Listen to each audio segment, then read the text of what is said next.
250 000 décès supplémentaires par an d'ici 2050. Le rapport du GIEC annonce jusqu'à plus 3,5 degrés. Monsieur Tout-le-Monde est interrompu dans ses pensées par son fils, Junior, qui vient de vomir et a mal au ventre. Il décide de l'emmener aux urgences. Le diagnostic est posé immédiatement, Junior a une appendicite. Monsieur Tout-le-Monde regarde la télé des urgences. Le monde de la santé représente 8% des émissions de CO2 de la France, cela représente 4 fois les émissions de CO2 du secteur de l'aviation. 38% des émissions du système de santé sont liées aux hôpitaux. 50% des émissions CO2 des hôpitaux sont relatives aux achats des médicaments et dispositifs médicaux. Il croise la pharmacienne des urgences qui l'interroge sur sa présence.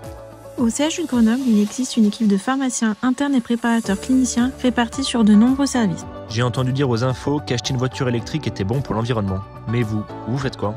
Les entrées des patients sont sécurisées par les conciliations médicamenteuses permettant de ne prescrire que les traitements nécessaires.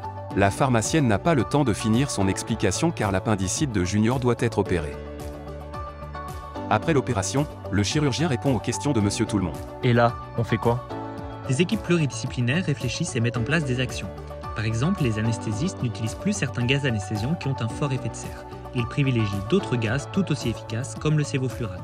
Au CHU de Grenoble, cela représente 3500 tonnes de CO2 épargnées en 5 ans. Ensuite, ils utilisent des seringues commerciales pré-remplies pour certains médicaments, ce qui évite de les préparer à l'avance et de les jeter si on ne les utilise pas.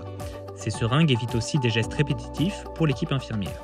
Nous utilisons également des packs opératoires préparés à l'avance par une antenne pharmaceutique. Ils contiennent le matériel nécessaire à chaque opération et chaque patient. Junior se réveille dans sa chambre en pédiatrie polyvalente, l'infirmier passe dans la chambre. Et là, on fait quoi? Maintenant que Junior ne vomit plus, on peut lui donner ses médicaments par voie orale, ce qui génère beaucoup moins d'emballage que les voies injectables. Après l'infirmière, l'interne en pharmacie vient voir Junior pour lui parler des inhalateurs qu'il utilise dans le cadre de son asthme. Mon rôle est d'analyser les prescriptions et d'en discuter avec les médecins. Cela représente beaucoup d'arrêts de prescriptions inutiles. Je réalise des séances d'éducation thérapeutique, comme pour votre fils, qui permettent aux patients de mieux comprendre sa maladie et de mieux gérer ses traitements tout en réduisant son impact écologique. Junior rentre chez lui.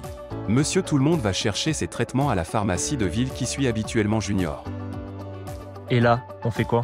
Il lui reste encore des comprimés de paracétamol à la maison, je ne vous en redonne pas. D'ailleurs, bon nombre d'inhalateurs utilisés pour traiter l'asthme émettent des gaz polluants, donc on préfère proposer des inhalateurs avec poudre, lorsque les patients sont capables de les utiliser. Monsieur Tout-le-Monde attend le passage de l'infirmière libérale pour enlever les points de suture de Junior. Et là, on fait quoi?